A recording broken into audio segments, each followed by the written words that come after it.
Hello ਦੋਸਤੋ, ਜਿਵੇਂ ਕਿ ਤੁਹਾਨੂੰ ਪਤਾ ਹੀ ਹੈ ਕਿ ਕੈਨੇਡੀਅਨ ਗਵਰਨਮੈਂਟ ਨੇ ਸਟੱਡੀ ਵੀਜ਼ਾ ਨੂੰ ਲੈ ਕੇ ਕੁਝ ਗਾਈਡਲਾਈਨਸ ਜਾਰੀ ਕੀਤੀਆਂ ਨੇ 14 ਜੁਲਾਈ 2020 ਨੂੰ। ਉਹ ਗਾਈਡਲਾਈਨਸ ਕੀ ਨੇ, ਉਹਨਾਂ ਦੇ ਨਾਲ ਤੁਸੀਂ ਕਿਸ ਤਰ੍ਹਾਂ ਫਾਈਲ ਲਗਾ ਸਕਦੇ ਹੋ, ਤੁਹਾਨੂੰ ਅਪਰੂਵਲ ਕਿਸ ਤਰ੍ਹਾਂ ਮਿਲੇਗੀ। ਇਸ ਵੀਡੀਓ ਦੇ ਵਿੱਚ ਅੱਜ ਮੈਂ ਤੁਹਾਨੂੰ ਉਸ ਬਾਰੇ ਦੱਸਾਂਗਾ, ਕਿਉਂਕਿ ਕੁਝ ਬੱਚਿਆਂ ਦੇ ਮਨ ਦੇ ਵਿੱਚ ਹਾਲੇ ਵੀ ਉਹਨਾਂ ਗਾਈਡਲਾਈਨਸ ਨੂੰ ਲੈ ਕੇ ਕੁਝ ਸਵਾਲ ਨੇ। ਮੈਂ ਉਮੀਦ ਕਰਦਾ ਕਿ ਅੱਜ ਮੇਰੀ ਇਸ ਵੀਡੀਓ ਰਾਹੀਂ ਤੁਹਾਨੂੰ ਉਹਨਾਂ ਸਾਰੇ ਸਵਾਲਾਂ ਦੇ ਜਵਾਬ ਮਿਲ ਜਾਣਗੇ।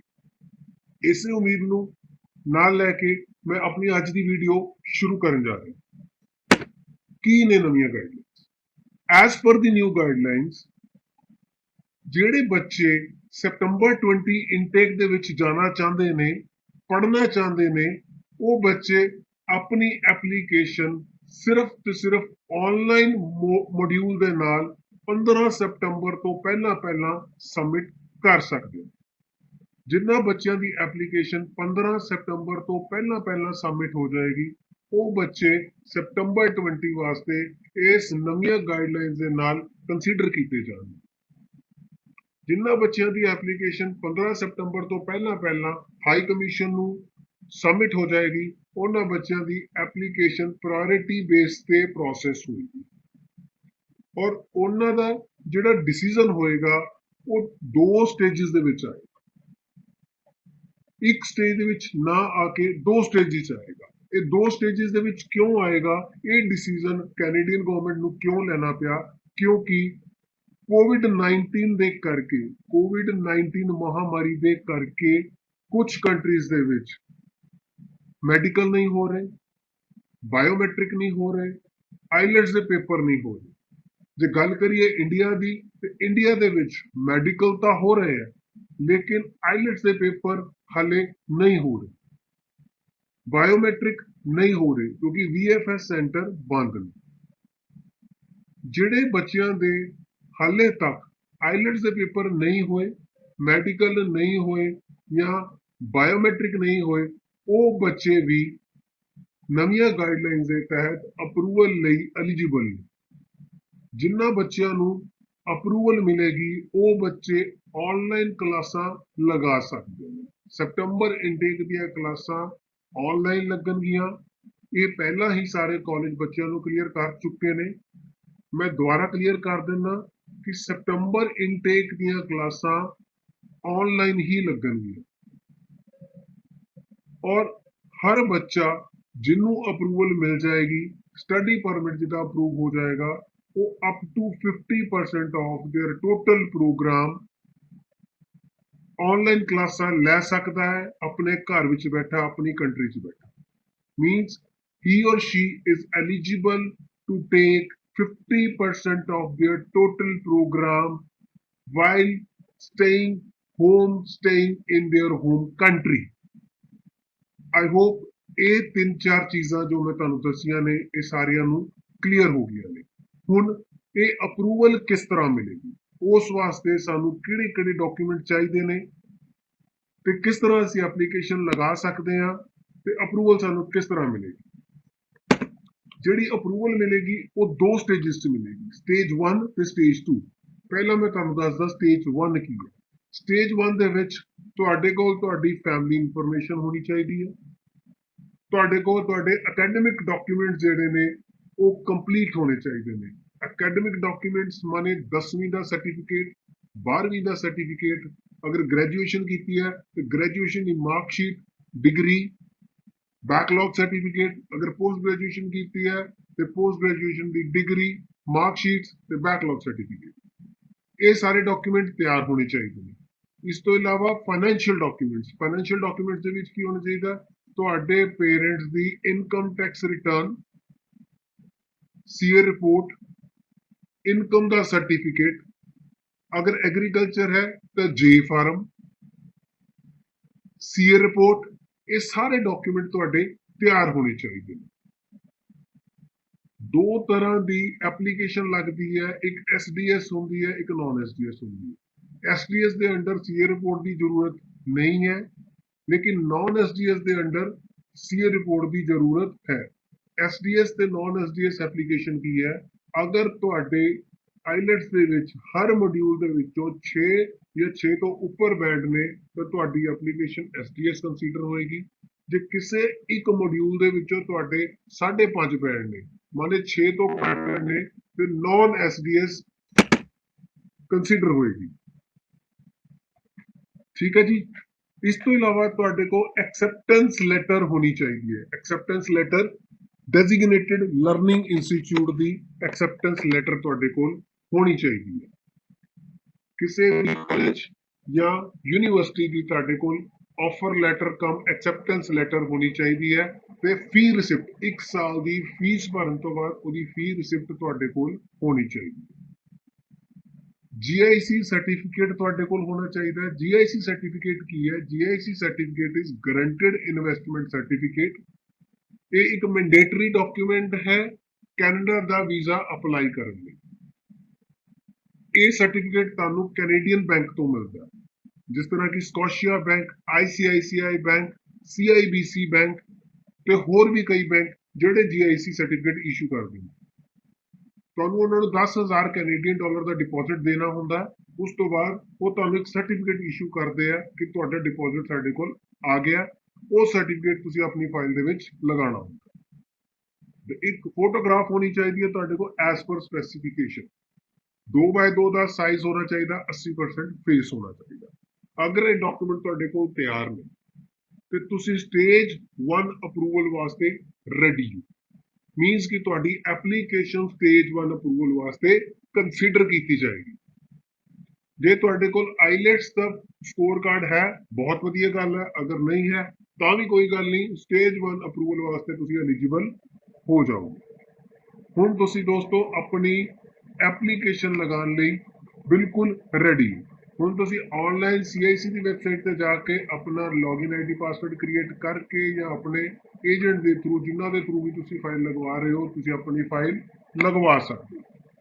ਫਾਈਲ ਲੱਗਣ ਤੋਂ ਬਾਅਦ ਉਹ ਤੁਹਾਨੂੰ ਇੱਕ ਅਪਰੂਵਲ ਇਨ ਪ੍ਰਿੰਸੀਪਲ ਦੇਣਗੇ।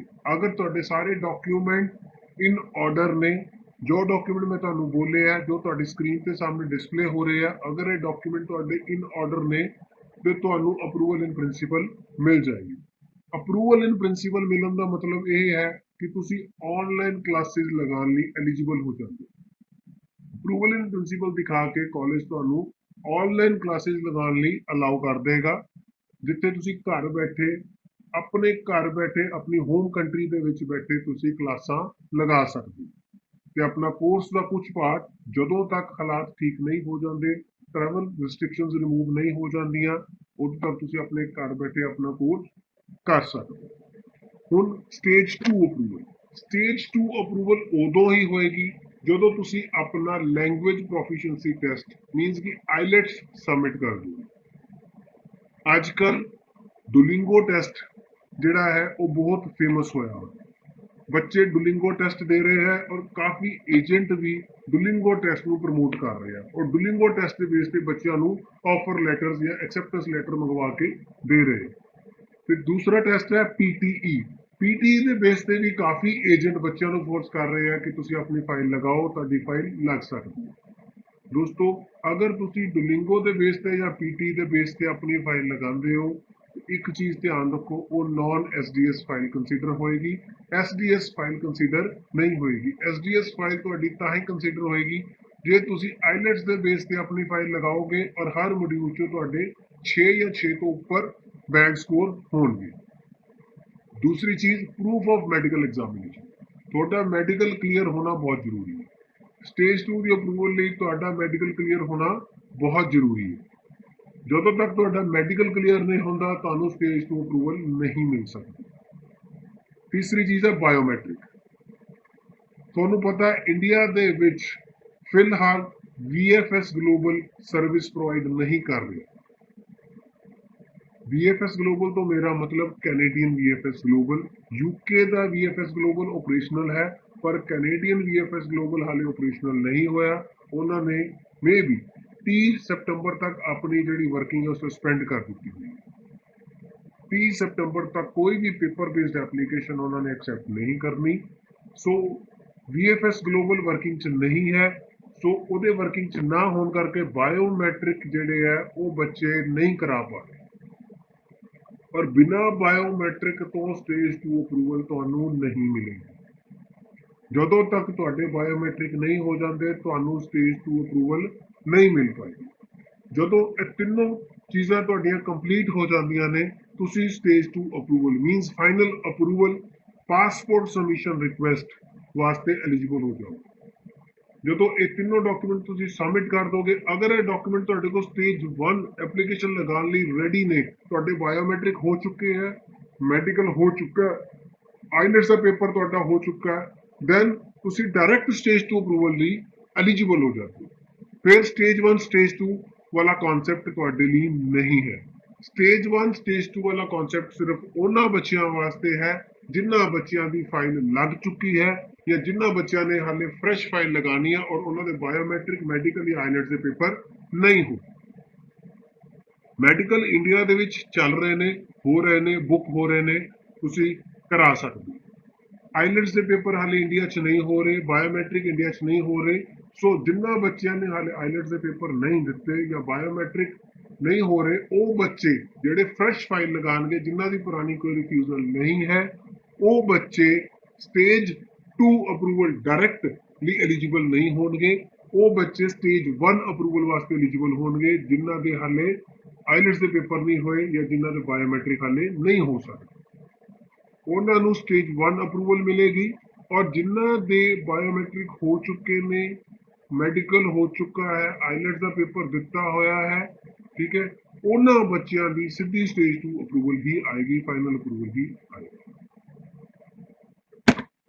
ਹੁਣ ਇੱਕ ਚੀਜ਼ ਇਹਦੇ ਵਿੱਚ ਧਿਆਨ ਰੱਖਣ ਵਾਲੀ ਹੈ, ਜਿਹੜੇ ਬੱਚੇ ਇਸ ਕੈਟਾਗਰੀ ਦੇ ਵਿੱਚ ਫਾਲ ਕਰਨਗੇ ਸਟੇਜ 1 ਔਰ ਸਟੇਜ 2, ਉਹਨਾਂ ਬੱਚਿਆਂ ਵਾਸਤੇ ਅਪਰੂਵਲ ਇਨ ਪ੍ਰਿੰਸੀਪਲ ਆਉਣ ਦਾ ਮਤਲਬ ਇਹ ਨਹੀਂ ਹੈ ਕਿ ਉਹਨਾਂ ਨੂੰ ਸੈਕੰਡ ਸਟੇਜ ਦੇ ਉੱਤੇ ਜਾ ਕੇ ਫਾਈਨਲ ਅਪਰੂਵਲ ਮਿਲ ਜਾਏਗੀ। ਮੀਨਸ ਉਹਨਾਂ ਨੂੰ ਸਟੱਡੀ ਪਰਮਿਟ ਐਪਲੀਕੇਸ਼ਨ ਉਹਨਾਂ ਦੀ ਜਿਹੜੀ ਹੈ ਅਪਰੂਵ ਹੋ ਜਾਏਗੀ, ਉਹਨਾਂ ਨੂੰ ਵੀਜ਼ਾ ਮਿਲ ਜਾਏਗਾ। ਉਹਨਾਂ ਦਾ ਵੀਜ਼ਾ ਰਿਫਿਊਜ਼ ਵੀ ਹੋ ਸਕਦਾ, ਲੇਕਿਨ ਉਹ ਰਿਫਿਊਜ਼ ਹੋਏਗਾ ਕਿਹੜੇ ਕੇਸਿਸ ਦੇ ਵਿੱਚ? ਉਹ ਰਿਫਿਊਜ਼ ਹੋਏਗਾ ਇਨਐਡਮਿਸਿਬਿਲਿਟੀ ਦੇ ਕੇਸ ਦੇ ਵਿੱਚ। ਇਨਐਡਮਿਸਿਬਿਲਿਟੀ ਦਾ ਮਤਲਬ ਹੈ ਕਿ ਉਹ ਕਿਸੇ ਨਾ ਕਿਸੇ ਗਰਾਊਂਡ ਤੇ ਉਹ ਬੱਚਾ ਕੈਨੇਡਾ ਜਾਣ ਲਈ ਇਨਐਡਮਿਸਿਬਲ ਹੈ, ਮੀਨਸ ਉਹਨੂੰ ਪੋਰਟ ਐਂਟਰੀ ਨਹੀਂ ਮਿਲੇਗੀ। ਉਹ ਕਿਹੜੇ ਰੀਜ਼ਨ ਹੋ ਸਕਦੇ ਆ? ਕ੍ਰਿਮੀਨਲ ਰਿਕਾਰਡ ਜਾਂ ਕੋਈ ਸਿਕਿਉਰਿਟੀ ਰੀਜ਼ਨ, ਕਿਸੇ ਵੀ ਤਰ੍ਹਾਂ ਦਾ ਕੋਈ ਵੀ ਕ੍ਰਿਮੀਨਲ ਰਿਕਾਰਡ ਆਪਣੀ ਕੰਟਰੀ ਦੇ ਵਿੱਚ ਤੁਹਾਡਾ ਹੈਗਾ, ਜਾਂ ਕੋਈ ਐਸਾ ਸਿਕਿਉਰਿਟੀ ਰੀਜ਼ਨ ਹੈ ਜਿਸ ਰੀਜ਼ਨ ਕਰਕੇ ਕੈਨੇਡੀਅਨ ਗਵਰਨਮੈਂਟ ਤੁਹਾਨੂੰ ਅਲਾਉ ਨਹੀਂ ਕਰ ਸਕਦੀ ਕਿ ਤੁਸੀਂ ਕੈਨੇਡਾ ਦੇ ਵਿੱਚ ਐਂਟਰ ਕਰੋ, ਉਸ ਕੇਸ ਦੇ ਵਿੱਚ ਤੁਹਾਡਾ ਵੀਜ਼ਾ ਰਿਜੈਕਟ ਹੋ ਸਕਦਾ। ਇਨਐਡਮਿਸਿਬਿਲਿਟੀ ਬਾਰੇ ਪੂਰੀ ਡਿਟੇਲ ਦੇ ਵਿੱਚ ਪੜ੍ਹਨ ਲਈ ਮੈਂ ਇਸ ਦਾ ਲਿੰਕ ਔਰ ਕੈਨੇਡੀਅਨ ਵੈਬਸਾਈਟ ਦਾ ਲਿੰਕ ਜਿਹੜਾ ਹੈ ਇਨਐਡਮਿਸਿਬਿਲਿਟੀ ਦਾ ਪੂਰੀ ਡੈਫੀਨੇਸ਼ਨ ਦਾ ਲਿੰਕ ਜਿਹੜਾ ਆਪਣੀ ਡਿਸਕ੍ਰਿਪਸ਼ਨ ਦੇ ਵਿੱਚ ਦਿੱਤਾ ਹੋਇਆ, ਤੁਸੀਂ ਉਹ ਲਿੰਕ ਤੇ ਜਾ ਕੇ ਇਨਐਡਮਿਸਿਬਿਲਿਟੀ ਦੀ ਪੂਰੀ ਡੈਫੀਨੇਸ਼ਨ ਪੜ੍ਹ ਸਕਦੇ ਹੋ। ਇਸ ਤੋਂ ਇਲਾਵਾ ਜਿਹੜਾ ਮੇਨ ਰੀਜ਼ਨ ਹੋਏਗਾ ਉਹ ਇਹ ਹੋਏਗਾ, ਅਗਰ ਕੋਵਿਡ-19 ਦੀ ਸਿਚੁਏਸ਼ਨ ਥੋੜੀ ਵਰਸ ਹੁੰਦੀ ਹੈ, ਬੈਡ ਤੋਂ ਵਰਸ ਵੱਲ ਜਾਂਦੀ ਹੈ, ਜਿਸ ਕਰਕੇ ਉਹਨਾਂ ਨੂੰ ਟਰੈਵਲ ਰਿਸਟ੍ਰਿਕਸ਼ਨਸ ਲਗਾਉਣੀਆਂ ਪੈਂਦੀਆਂ ਜਾਂ ਉਹਨਾਂ ਨੂੰ 1 ਸਾਲ ਲਈ ਜਾਂ 2 ਸਾਲ ਲਈ ਰਿਸਟ੍ਰਿਕਸ਼ਨਸ ਲਗਾਉਣੀਆਂ ਪੈਂਦੀਆਂ ਫੋਰਨ ਨੈਸ਼ਨਲਸ ਤੇ, ਉਸ ਕੇਸ ਤੇ ਆ ਕੇ ਤੁਹਾਡਾ ਵੀਜ਼ਾ ਰਿਫਿਊਜ਼ ਹੋ ਸਕਦਾ। ਇਸ ਤੋਂ ਇਲਾਵਾ ਲੈਂਗੁਏਜਿਬਿਲਿਟੀ, ਅਕੈਡਮਿਕ ਰਿਕਾਰਡ ਨੂੰ ਲੈ ਕੇ ਤੁਹਾਡਾ ਵੀਜ਼ਾ ਰਿਫਿਊਜ਼ ਹੋਣ ਦੇ ਚਾਂਸਸ ਬਹੁਤ ਹੀ ਘੱਟ ਨੇ ਔਰ ਉਹਨਾਂ ਬੱਚਿਆਂ ਵਾਸਤੇ ਇਹ ਸੁਨਹਿਰੀ ਮੌਕਾ ਹੈ ਜਿਨ੍ਹਾਂ ਬੱਚਿਆਂ ਦੇ ਮਈ ਇਨਟੇਕ ਦੇ ਵਿੱਚ ਵੀਜ਼ਾ ਰਿਫਿਊਜ਼ ਹੋ ਚੁੱਕੇ ਨੇ ਔਰ ਉਹ ਕੈਨੇਡਾ ਜਾਣ ਦੇ ਇੱਛੁਕ ਨੇ। ਉਹਨਾਂ ਵਾਸਤੇ ਇਹ ਸੁਨਹਿਰੀ ਮੌਕਾ ਹੈ ਕਿ ਆਪਣੀ ਫਾਈਲ ਲਗਾ ਲੈਣ ਔਰ ਉਹਨਾਂ ਦੇ ਵੀਜ਼ਾ ਆਉਣ ਦੇ ਚਾਂਸਸ ਬਹੁਤ ਜ਼ਿਆਦਾ ਨੇ। ਹੁਣ ਆਕੇ ਬੱਚਿਆਂ ਦੇ ਮਨ 'ਚ ਕੁਐਸਚਨ ਹੋਏਗਾ, ਅਗਰ ਸਾਡਾ ਸਟੇਜ 2 ਤੇ ਵੀਜ਼ਾ ਰਿਫਿਊਜ਼ ਹੋ ਜਾਂਦਾ ਹੈ, ਅਸੀਂ ਆਨਲਾਈਨ ਕਲਾਸਿਸ ਲਗਾ ਲੈਂਦੇ ਹਾਂ, ਤੇ ਕੀ ਸਾਡਾ ਕਾਲਜ ਜਾਂ ਯੂਨੀਵਰਸਿਟੀ ਸਾਡੀ ਫੀਸ ਵਾਪਸ ਮੋੜਨਗੇ ਜਾਂ ਅਸੀਂ ਦੁਬਾਰਾ ਫਾਈਲ ਲਗਾ ਸਕਦੇ ਹਾਂ? ਜਾਂ ਇਨ ਸ਼ਾਰਟ ਮੈਂ ਇਹ ਕਹਾਂਗਾ ਕਿ ਸਾਡਾ ਜਦੋਂ ਵੀਜ਼ਾ ਰਿਫਿਊਜ਼ ਹੋ ਜਾਏਗਾ ਤੇ ਅੱਗੋਂ ਅਸੀਂ ਕੀ ਕਰ ਸਕਦੇ? ਇਹਦੇ ਵਾਸਤੇ ਦੋਸਤੋ ਮੇਰੀ ਅਗਲੀ ਵੀਡੀਓ ਦਾ ਇੰਤਜ਼ਾਰ ਕਰੋ। ਮੈਂ ਬਹੁਤ ਜਲਦ ਅਗਲੀ ਵੀਡੀਓ ਲੈ ਕੇ ਜਾਵਾਂਗਾ ਜਿਸ 'ਚ ਇਹਨਾਂ ਕੁਐਸਚਨ ਦਾ ਮੈਂ ਆਨਸਰ ਦੇਵਾਂਗਾ। ਉਮੀਦ ਕਰਦਾ ਕਿ ਤੁਹਾਨੂੰ ਮੇਰੀ ਇਹ ਵੀਡੀਓ ਪਸੰਦ ਆਈ ਹੋਏਗੀ। ਅਗਰ ਤੁਹਾਨੂੰ ਇਹ ਵੀਡੀਓ ਪਸੰਦ ਆਈ ਹੈ ਪਲੀਜ਼ ਇਹਨੂੰ ਲਾਈਕ ਕਰੋ, ਮੇਰਾ ਚੈਨਲ ਸਬਸਕ੍ਰਾਈਬ ਕਰੋ ਤੇ ਇਹਨੂੰ ਸ਼ੇਅਰ ਕਰੋ ਵੱਧ ਤੋਂ ਵੱਧ ਤਾਂ ਕਿ ਵੱਧ ਤੋਂ ਵੱਧ ਲੋਕਾਂ ਤੱਕ ਇਹ ਇਨਫੋਰਮੇਸ਼ਨ ਪਹੁੰਚ ਸਕੇ। Thank you so much.